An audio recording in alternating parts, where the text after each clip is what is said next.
द्वारपाल ने जाके कहा कि महाराज कोई बहुत ही गरीब आदमी आया है, वो आपसे मिलना चाहता है, कहता है कि मैं उनका मित्र हूँ। जब उसने कहा कि सुदामा, भगवान अपना सिंहासन छोड़ के दौड़कर जब उनको दिखे सुदामा जी, तो उन्होंने दंडवत प्रणाम किया। पास जाकर उन्होंने परिक्रमा की सुदामा जी की, चारों तरफ घूमे। फिर उन्होंने उनको गले से लगा लिया। गले से लगाने के बाद उनको अंदर ले गए, अपने सिंहासन पर बैठा दिया और खुद जमीन पर बैठ गए और थाल मंगवाया और उनके चरण धोए, पैर धोए, अच्छे से छाले पड़े हुए थे पैरों, बिना जूते के पैर अच्छे से रुमाल से पोंछा। उसके बाद वो जो चरणामृत होता है वो पी गए। फिर उसके बाद उन्होंने बचपन की बातें की और रुक्मणी जी से, अपनी पत्नी से कहा कि मेरा मित्र आया है, इसके लिए पगड़ी लेके आओ। बहुत अच्छी सी पगड़ी उन्होंने चूज की और सोने की थाली में पगड़ी रख के ले आई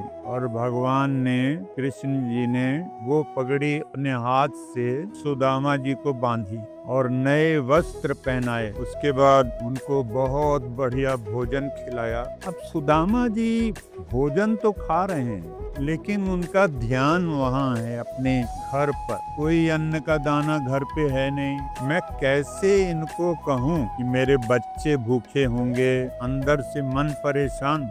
भोजन खा रहे हैं क्योंकि कृष्ण जी सामने बैठे हैं, आंख में आंसू आ रहे हैं। कृष्ण जी कह रहे हैं कि अरे एक दिन और रुक जाओ। अब कृष्ण जी सारी बात समझ रहे हैं। जैसे ही सुदामा जी आए थे ना, भगवान कृष्ण ने उनका घर भर दिया था। अन्न धन हर एक चीज उनके घर भर दी थी और उनका घर भी बहुत अच्छा बना दिया था।